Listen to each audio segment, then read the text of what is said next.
तू कशाला तू नको आणि तू कसं खालता खालता खालता तू नको तू नको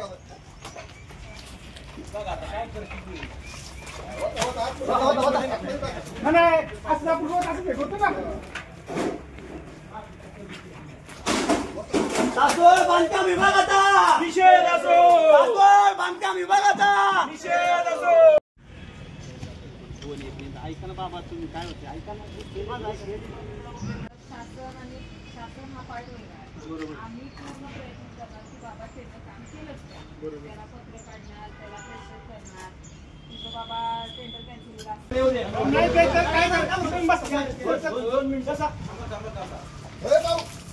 तू कशाला तू नको आणि तू कसं खालता खालता खालता तू नको तू नको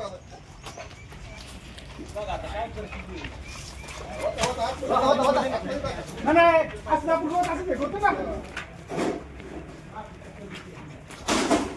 सासवड बांधकाम विभागाचा निषेध असो सासवड बांधकाम विभागाचा निषेध असो सासवड बांधकाम विभागाचा निषेध असो प्रशासनाचं करायचं काय खाली डोक्यावर पाय प्रशासनाचं करायचं काय खाली डोक्यावर पाय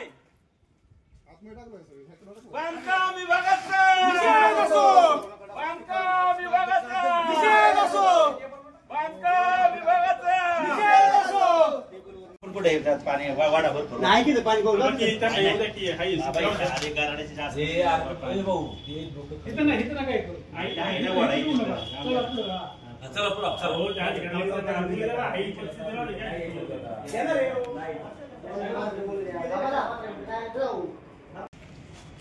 या बांधकाम विभागाचं करायचं काय या बांधकाम विभागाचं करायचं काय सासवड बांधकाम विभागाचा निषेध असो सासवड बांधकाम विभागाचा निषेध असो नमस्कार, मी अतुल विजय कोंडे, कासोडी खेबा ग्रामपंचायतीचा मी उपसरपंच आहे. गेले वर्ष दीड वर्ष ग्रामपंचायत कासोडीचा हायवे पासूनचं रस्त्याचं बांधकाम करायचं यांनी योजना आहे. पण गेले वर्ष दीड वर्ष आले की PWD विभाग आणि जे कॉन्ट्रॅक्टर आहेत त्यांच्या त्या जुगलबंदीमुळे नागरिक आणि लहान मुलांना जो त्रास सहन करावा लागतो, वेळोवेळी आम्ही पत्रव्यवहार केला, वेळोवेळी गोष्टी सांगितल्या. आज जर कंबरे एवढे खड्डे झाले असतील, वारंवार सगळ्यांचे पत्रव्यवहार करून जरी काय उपयोग होत नसेल, लहान मुलांना उपचार आता काल परवा एक व्यक्ती गावातील व्यक्ती ही जाता जाता रस्त्याच्या मध्येच तिचा प्राण गेला. रस्ता हॉस्पिटलमध्ये पण नेऊ शकलो नाही. रस्त्यात एवढे खड्डे असे मोठे मोठे आहेत. तर हा विभाग हा करतोय काय नक्की? आणि याला सांगून लहान मुलांना चालत शाळेत जाता येत नाही, याचा निषेध म्हणून आज आम्ही पत्रव्यवहार केल्यानंतर त्यातून काही उपयोग झाला नाही. लोकांना जो नाहक त्रास सहन करावा लागतो, आमचा जो साधा रस्ता होता तोच आम्हाला परत द्या. आम्हाला तुमचं डांबरीकरण नको, आम्हाला तुमचा चांगला रोड नको, आम्हाला आमचा साधा रस्ता करून द्या. यासाठी आम्ही सर्व नागरिक इथं आलो आहे की लोकांचा जीव जाण्यापेक्षा रोज 10 गाड्या तिथं स्किड होऊन पडतात. लहान मुलांच्या जीवाला धोका. हे वारंवार सांगूनही ती जर हे PWD अधिकारी PWD खात्याचं काही करत नसेल तर आमच्याकडे ह्या मार्गाशिवाय दुसरा काही पर्याय नव्हता. त्यासाठी आम्ही इथं आलोय. उद्या आम्ही गावातली सर्व जनता, लहान मुलं आणि स्त्रिया ह्या रस्त्यावर बसणार आहोत. त्याचा निषेध म्हणून आम्ही आज इथं आलो आहोत. पुढे घटना काय घडल्याची शासन जबाबदार. याला आता पुढे समजा काही मोठा काल एक जीव गेला की आता पुढे जाऊन जर काही गोष्टी घडल्या तर त्याला याला शासन सर्वस्वी जबाबदार राहील. मानतोय मग जबाबदार. नमस्ते, मी सचिन कोंडे, कासोडी ग्रामस्थ. आज या ठिकाणी येण्याचं कारण म्हणजे आम्ही आज या ठिकाणी चिखल टाकून या ठिकाणी अंगावर ओतून निषेध केलेला आहे शासनाचा. वारंवार पत्रव्यवहार करून, वारंवार फोन करून देखील या ठिकाणी कुठलंच काम होत नाहीये. अतिक्रमण आमच्या गाववाल्यांची काढली, पण कंपनीवाल्यांच्या ॲजिड कार्यक्रम त्यांच्या अतिक्रमण ठेवलेले आहेत. ह्याचा एक निषेध म्हणून आमच्या आज मायबाप जनता या ठिकाणी 4 महिने या ठिकाणी चिखलात काढले. आमच्या मुलाबाळांनी शिक्षणासाठी, शाळेत जाण्यासाठी चिखलामध्ये काढले. कामगार वर्गाने चिखलामध्ये दिवस काढले. म्हणून यांना जाणीव व्हावी म्हणून या ठिकाणी आम्ही आज चिखल टाकून या ठिकाणी याचा निषेध करतोय. या सर्व ग्रामस्थ या ठिकाणी आलोय. आमच्या गावचा 5 ते 7 कोटी रुपयाचा वार्षिक या ठिकाणी रेव्हेन्यू सरकार जमा होत असतो. त्यामुळे रोजचं दळणवळणीचं आमचं गाव आहे. माझी इंडस्ट्रियल झोन आहे मोठा. तर माझी सर्व शासनाला कायम सांगून विनंती होती साहेबांना की हे तुम्ही काम लवकर उरका. तरी कुठलंही काम या ठिकाणी गांभीर्याने न घेता नुसती टोराटोरीची उत्तर दिली आहेत. अजून सुद्धा एकही अधिकारी इथं उपस्थित नाहीये. अगदी 1 वाजले तरी एक सुद्धा अधिकारी इथे नाहीये. आमच्या पैशाच्या पगारावरती हे अधिकारी जगतायत. सगळा भोंगळ कारभार आहे. आमचा जनतेचा पैसा जातो कुठं? जर निधी मंजूर नव्हता, जर पैसे नव्हते तर हा रस्ता करायला घेतला कशाला, हा आमचा ग्रामस्थांचा पहिला प्रश्न आहे. आणि जर घेतलाय करायला तर चालू रस्ता, चांगला रस्ता खोदून ठेवून आम्हाला अडचणीचं काम या ठिकाणी करून ठेवलंय. लवकरात लवकर याच्या मार्फत, या तुमच्या मार्फत स्थानिक आमदार शंकरभाऊ वांडेकरला आमची विनंती आहे, यामध्ये लक्ष घालून जो आमचा अर्धा रस्त्याची जी लांबी आहे तो सुद्धा रस्ता तो पूर्ण लांबीचा करून द्या, आम्हाला घाटापर्यंत करून द्यावा. त्यानंतर प्रशासनाला देखील आमची तुमच्या मार्फत विनंती आहे. स्थानिक आमदारांना आमचं बोलणं झालंय, प्रशासनाला पण आमचं सांगणं आहे.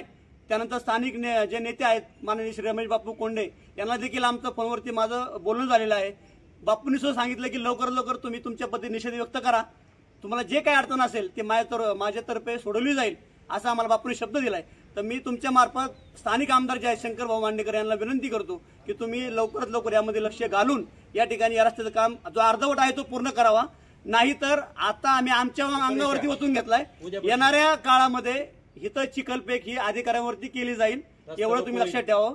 आणि रस्ता रोको देखील आम्ही या ठिकाणी लवकर लवकर करायचं नियोजन ग्रामपंचायत मार्फत करतोय. याची सर्व प्रशासनाने, स्थानिक आमदारांनी, स्थानिक नेत्यांनी याची नोंद घ्यावी, एवढं बोलतो. आणि लवकरात लवकर सर्व सामान्यांना जो त्रास होतोय तो कमी करावा, एवढं मी आपल्या मार्फत विनंती करतो. धन्यवाद. सार्वजनिक बांधकाम विभागाचा निषेध असो. सार्वजनिक बांधकाम विभागाचा निषेध असो. प्रशासनाचं करायचं काय, खाली डोकं वर पाय. प्रशासनाचं करायचं काय, खाली डोकं वर पाय. अरे निधी आमच्या हक्काचा, नाही कुणाच्या बापाचा, निधी आमच्या हक्काचा, नाही कुणाच्या बापाचा. कॉन्ट्रॅक्टरचा निषेध असो. कॉन्ट्रॅक्टरचा निषेध असो.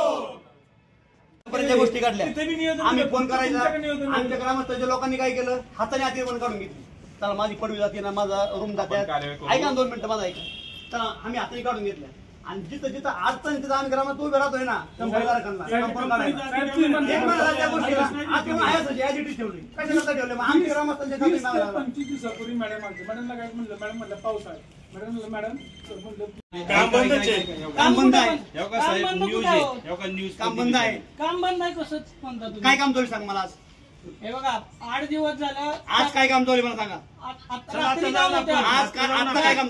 रात्री ऐका काम साहेब, तुम्ही ऐकायला साक्षीदार आहात. काम लोकांना आता सकाळी ऑपरेशन बाहेर मला सकाळी काय काम चालू आहे अहो, मला सांगा. सकाळी नसलं तरी रात्रभर काम चालू काय काम होतं. केलं रात्री? कॉन्क्रिटिंग झालंय. कोणी- वन कोणी साइड. सांगितलं? अहो, खोटं काल आहे रात्री ते. केलंय, ह्याच्या आधी काय केलं पण काम चालू- काम 15 दिवस झालं नाही. ऐका साहेब, 15 दिवस पाऊस उघडलाय. पाहिजे अल्टिमेट डेट पाहिजे आम्हाला की एवढ्या दिवसापर्यंत काम होईल पूर्ण. अरे होय, पण काम चालू आहे. आणि दुसरी गोष्ट अशी, साहेब ऐका की आपण आज जमा काढायला गेलो साहेब होतो. तुम्ही ऐका. म्हणला आम्ही तुम्हाला रिक्वेस्ट काय केली, चला वरचं आमचं सिमेंट करणं आम्हाला नको, मुलांना गावापासून हायवेला जायला हे करा. आता तुम्ही माझ्यावर चालायचं आणि मग तुम्ही खड्डे पुसावले म्हणून दाखवायचं. आता तुम्ही अहो, चालत आता रिटर्निंग वॉल जवळचा सगळा पॅच केला. तिला काढू. आम्ही काय म्हणलो ऐका की तुम्ही तेवढाच पॅच काय घेऊन बसला. तिथलं नाही, त्याच्या अलीकडचं आपलं आता जाऊन दाखव. आता जाऊन दाखव. किती झाले? किती किलोमीटर झाले? 3.5 मीटरचा तुम्ही आपला किती अर्धा झाला. लांबी किती एका झाली? साईडला लांबी किती झाली? 600 मीटरचं आणि किती दिवस concrete झाली लांबी ती? किती दिवसापर्यंत मध्ये पाऊस चालू कोण होता. म्हणत मला पाऊस चालू होता? तुम्ही आलात नाही का सुट्टीमध्ये? कॉन्क्रिटिंगचे खालचे लेअर झाले का ना सुट्टीमध्ये आपले. तुम्ही आलात नाही साहेब? काय? का सुट्टीमध्ये तुम्ही आलात नाही? आमची तुम्हाला किती वेळा आम्ही सांगितलं. मी म्हणतो अहो, तुम्हाला दरवेळी येऊन मी भेटतो का? तुम्हाला तरी म्हणलं आम्ही